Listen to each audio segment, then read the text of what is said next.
very fidgety when I stun. I was just like, I was looking at myself in the camera. I was like, oh, I'm just gonna do a little wave while we like, you know, like body wave, and then you start doing this. So I was like, just cool. It was unintentional, man. Yeah, It's the StarCraft excitement coming in. Solar's natural expansion getting blocked. herO going for that early game probe scout. That means that Solar is forced to go for the third hatchery first. But in the end, is that really a downside, right? For a long time, that was a little bit annoying because nobody really knew how to play it. But these days, it basically means that your first creep tumors, they get placed a little bit closer to the center of the map. And honestly, as long as they defend well at home, I don't even really know if it's that great. Yeah, I mean, I suppose so, right? It's one of those things where I feel like you just got to take a base and taking the forward one. Yeah, whatever, yeah. Why not, right? In a way, Yeah. it's like maybe if you can hold this base early, it's like easier to take it than later. You know, get established there and just be happy. Yep.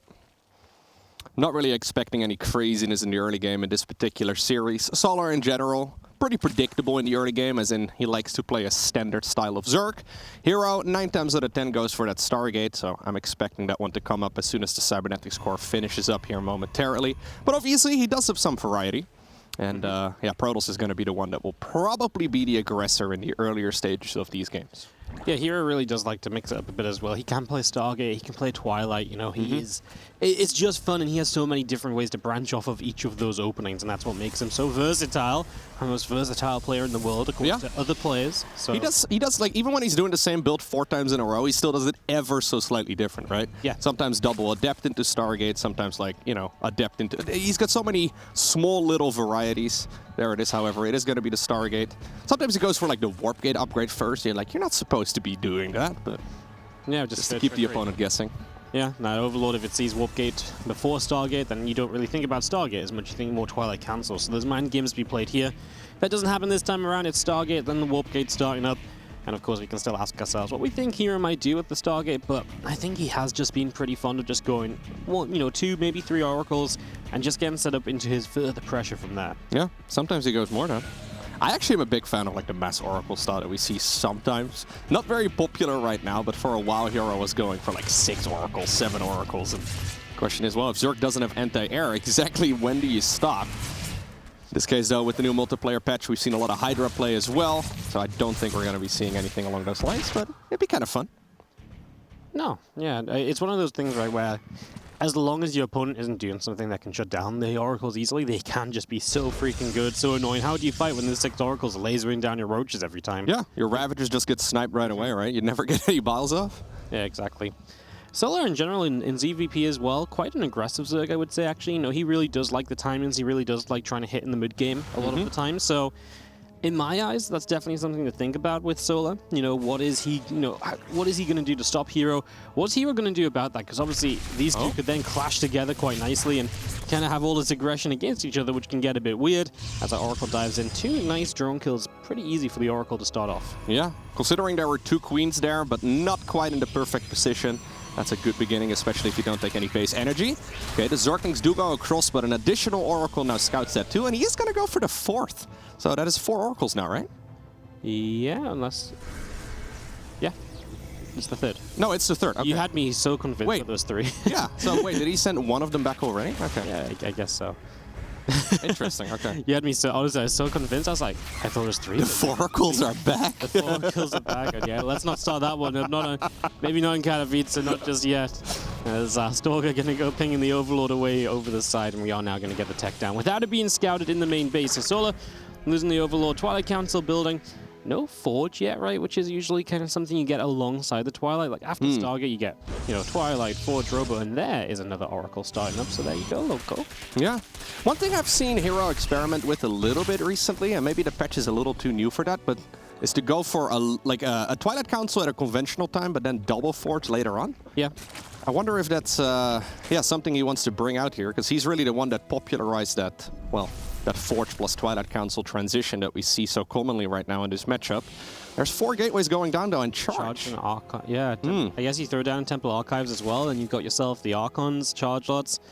But then why don't we have like a Robo for like a Prism or something as well? I guess just because he's running off of fairly low gas. Yeah, is he just going to warp in over here? I mean, I guess because the gas is going into the Oracles. I guess that's where it's going. Careful. So I guess you just warp in from over here, and that does limit how much you can do with this, because obviously not reinforcing directly across the map takes so much of the usual power out of these Protoss attacks. Oracle number 5 coming up. So I think it's mostly just going to be Oracles and Zealots. Yeah. Which is a funny little unit composition. Solar right now going Roach Warren into Spire with +1 melee. So he is definitely looking to transition towards some Mutalisk. Now, of course, that is an excellent unit if you can get him out in time, but I've got a feeling that herO is going to hit far before those Mutas actually hit the battlefield. At least he should. I mean, he could stand at home and just warp in a bunch of times, but... I mean, it really depends. This is really good, though. Yeah, I mean, you get a queen already, gonna dive from another in the main base, and this is just gonna add up, because that's meant to be your mobile anti-air as well, right? So the less queens you have, the more difficult it's going to be to deal with those oracles. And get a couple pylons coming down the bottom side. Some zealots are gonna march forward. I'm just going to get everything to begin moving across, and I guess this is it from herO. This is the time where he's going to pull the trigger. Look at the army supplies, 52 to 18. Oh. Solar doesn't know. He sees the charge drop for the first time right now, and immediately he's like, oh my god, roach speed, roaches. Let's start producing units. But it might just be too late. You know, we are so far behind on unit production from Solar. He's down just straight up 20 supply in this game. Oh. That's a nice wall-off, but remember, we've got the oracles to help us through here. Yeah, so this is the reason why the man got a maximum score on versatility. This is not a build order you ever see, but still it works out right here in game number 1 against Solar. Completely caught off guard. No roaches, no mutas. Zorklings with +1 melee, but he had like 12 of those. Yeah, he wasn't ready for an attack. He just completely thought this was oracles into everything else. One of the big things herO did is he never showed more than 3 oracles, right? So it was always just 3, and so Solar's like, completely normal. Completely normal. You're probably just teching up back at home. And he never rescouted. So then eventually, like, the 6 oracles show up, and Solar's like, that's the first time I've heard of you having 6 oracles. What? Yep. And there's a whole bunch of charge lots and everything to back it up, and, well, the supplies obviously just told the tale at the end there. herO sweeping Solar in this first game, and, man, if herO comes out with builds like this and aggression like this and looks good like that, it's going to be marvelous when he gets to play SC2 in the next couple days. Yeah, I think he specifically brought that out on Gressfan because of those third base locations. The reinforcements would still show up. Well, he didn't even really need reinforcements, right? But they would still show up relatively early there. I think he probably would have sent more and more units in if indeed a couple of roaches were waiting, but yeah. I guess he just has the backup plan too, where he's like, yeah, if this does damage but doesn't work out, then I've already got the Forge on the way now, and you start to look to the future. I mean, I think you're in a lot of trouble if you do no damage, right? But even if you get like a good amount of damage, there's a lot you can do there, and you know what? For the stats that are on the screen right now, that was a game full of offense and versatility from herO, so again, you cannot complain. Oh, I thought he had the maximum score in versatility, but it was 100% in It's 100 in offense, but it's the highest score in versatility out of everyone else, So who out there gave him a lower versatility score, right? That's what you gotta ask yourself. Apparently everybody of the pro gamers, every single one of them agreed with 100 with offense. But someone out there gave him like 85. So someone was like, you know what? I haven't ever seen herO just sit on 3 bases and camp to Sky Toss. You know, if he can't sit on 3 bases and camp up to Sky Toss and spam A-click carriers in my face, is he really that versatile? Is he really utilizing the full range of Protoss? You know, have you seen this man cannon rush recently? You know. Yeah, you know what? Fair enough. 96 indeed seems like a more reasonable score. He's just not a Sky Toss master logo. In the bottom right, will he master the Sky Toss in this event? Probably not. From DPG, it's herO.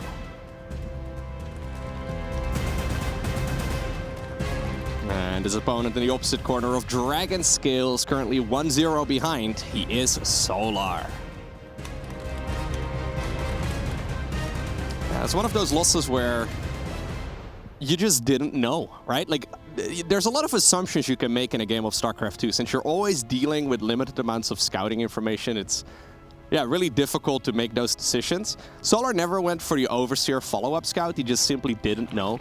And then a bunch of units showed up. Yeah, he had no clue. No. And turns out, against herO, you should probably scout. It's as simple as that, really. The thing is, like, it could have You should be Solar's coach, man. Hey, bro, just scout. Well, the thing is, there wasn't even anything to deny, like, any other kind of scout, right? There was no anti-air. Well, but it's just, like, the Spire was, like, finished, so you had so long to build an Overseer and send it in, and there was, like, literally, there was a Stalker from the start of the game.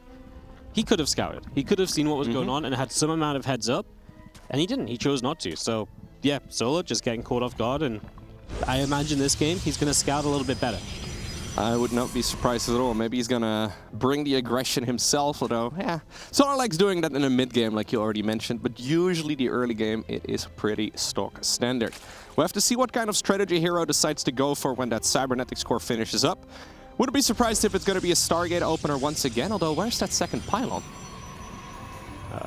It's not in the... Wait, isn't there supposed to be... Oh, he starts it up right now, I think. Yeah, okay. So he's gonna be attaching his tech leaning over the structure. screen on our desk being like, I can't see it, my eyes are too low. Yeah, second pylon starts and just gonna be seeing herO getting himself ready. Cyber cool. Obviously, once that finishes, we get a good idea of what he will try to do this game. This is a map where maybe he could just go Twilight and Adept if he wants to mix it up. He could obviously just play a very standard Stargate too, like there really is options, and obviously no Warpgate starring, so Stargate it will be. It's a pretty good, pretty good option. Not Phoenix is this time. No, probably not. I think he's probably gonna go Oracles every time. I just think he goes 3 Oracle this time, like, or 2 Oracle and something else, you know, Twilight Forge. That's the thing, there's so much versatility, like, you can get through the first 3 minutes of PvZ and be like, yeah, not much really happens. But at 3 minutes, like, a lot of changes and a lot of decisions do get made, right? Where it's like, hey, how many Oracles do you build? Do you get a Phoenix? Sometimes we see that Void Ray. That's something that Classic used yesterday. Void Ray did nice scouting, an Oracle to make it look normal, then bang, Resonating Glaives.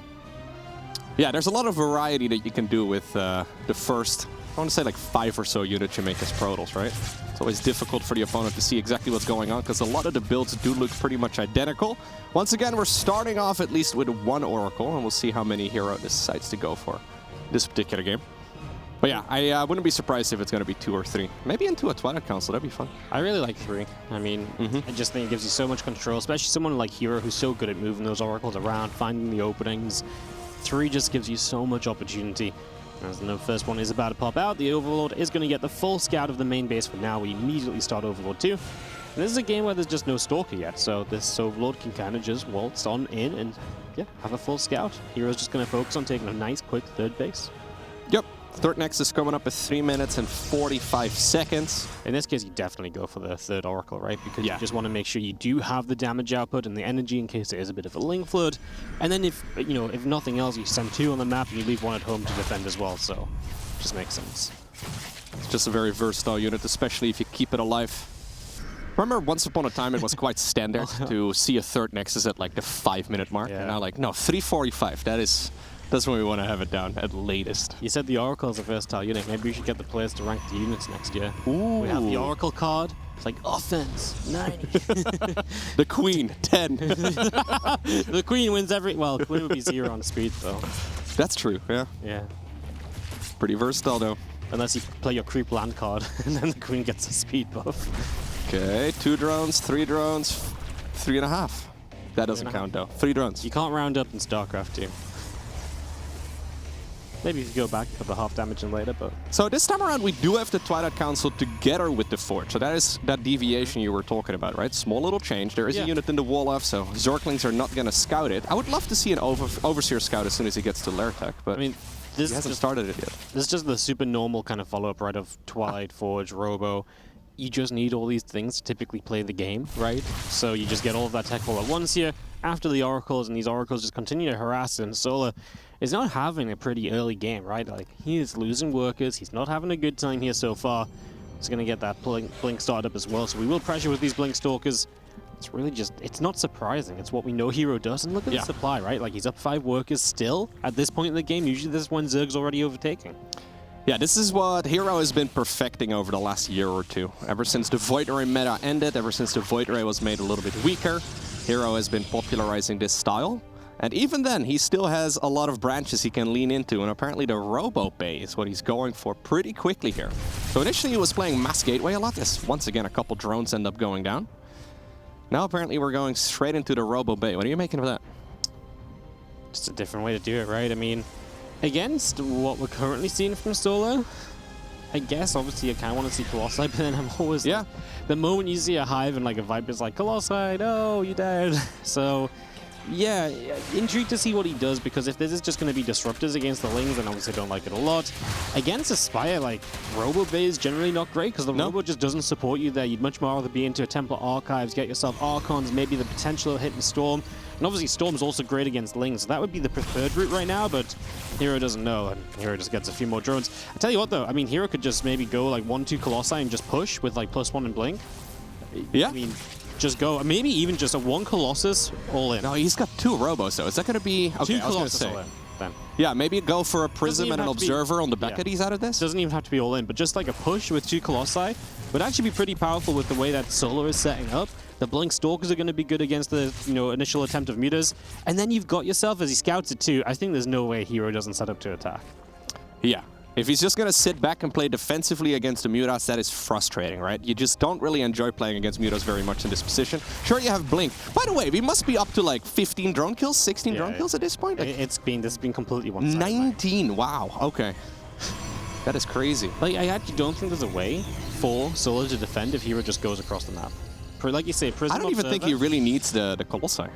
Just a lot of Stalkers will do quite well. I mean, if the Mutas do begin to get aggressive first before herO gets to move out, that's a great way for Solar to buy time, and that's pretty much his lifeline right now with 14 Mutas, so I think that's just what he's going to go for. As you see, Spore Crawl again, a couple shots on our Oracle. We've not built any more than the first 2 Colossi. I think that's just because we might be getting ready to go. Yeah, these next 2 minutes are going to be absolutely critical. herO is ready to go across the map. He does not want to play defensively against the Mutas. Now, where are those Mutalisks going to go? Are they going to go for a counterattack? Because I think they likely should, but that does mean... Okay, he decides to turn around. It's really difficult, right? Where exactly do you commit these units? I mean, just nowhere. Like, you're so far behind. You lost 20 workers and you've killed 1 probe this game. Like, there's no good decision. I think counterattacking has to be the decision, because you're never going to kill this army. There's nothing that kills Colossi, unless you overwhelm the Stalkers, which you don't have the numbers to do. And I mean, herO's just going to kill a base, recall home, take 0 damage to start off with. Yeah, I mean, what a great start. It's 3 bases against 3 bases. It's a dream position. All you have to make sure of right here as herO is that you don't get overwhelmed by the Mutas. You don't let the Mutas start to dictate this game too heavily. Yep. And you really are just golden. Okay, well, he's going to donate a Prism, maybe? Okay, not quite paying attention to that as well. Those Stalkers right there that we just saw going down, they were not part of the recall circle. You got to be careful, though. Don't keep rallying in too many units. But I think this is herO just trying to see if he can... well, go for the killing blow already. That might be a bit soon, but he certainly is in a fantastic position right now. The problem is, Muta Link doesn't fight that well. He's got the Stalkers intercepting, by the way. Oh my god. He has Revelation on these Mutas all the way across the map, so he knows exactly where they are. Now he's going to chase so many Mutas going down, and of course this can just roll straight into a continued attack, because his Colossi were already middle of the map, so assuming they're still nearby, I just don't think that what Solar has is really scary at all. Like, I'd be a little concerned that herO's not really doing anything else, but his army's just so good that he is going to eventually attack. Like, this time he can't recall, so it will maybe become a bit base. Maybe that's why he's a little passive right now as well, right? Yeah, like, but no real reason to attack either. I could max out first. He could just, build so many units at home. He's got the batteries and the cannon set up here to help, so this is just going to slow Solar down a lot. I mean, there's no contest against herO's army over here, so he can do a ton of damage, keep warping in back at home. Yeah, you can just see these Mutas are good, taking way too many shots. Maybe this is what he's buying time for, just get the stack defense up on the 3rd base, and then you just have that ability to shut this down. He's going to kill the Spy. That's the only threat. The chance of Mutas overwhelming, and even that is not really a threat at this point in time. Yeah, Solar is dealing a lot of damage on the other side of the map at this point. He's killed the 3rd base. He's now going after the probes that were previously mining in the natural. These Mutas do clump up together very nicely, and because of that, they can snipe those Stalkers relatively easily. Solar is making the best of a very bad situation, but at this point, the only units he can produce, well, it's the Zergling, because he lost both the Roach Warren as well as the Spire, so he doesn't really have a whole lot available. Now the recall gets used once again as he's sending the units back home from the Protoss side of the map. A couple of them are left behind. Solar is forced to now retreat, but the worker count is, if you're just judging the game off of that, it's not looking too horrible for Solar in that department, but everything else is going pretty poorly. Although maybe he can snipe some of these units that didn't get recalled. Yeah, I mean, it's still just down to these Mutas, but as we lose Muta after Muta, the Spy is dead, so you can't build anymore. herO just has the larger army. Solar has to do something. So what, you reinitiate a base trade, you're behind in that, you can't deal damage as quickly as herO can, and these Stalkers just continue to chase the Mutas. The win condition for Solar would have been to kill every Stalker, and that's obviously not happening. herO, I want to say pretty much just steamrolls Solar in these 2 games. Like, this was really kind of exactly what the player cards and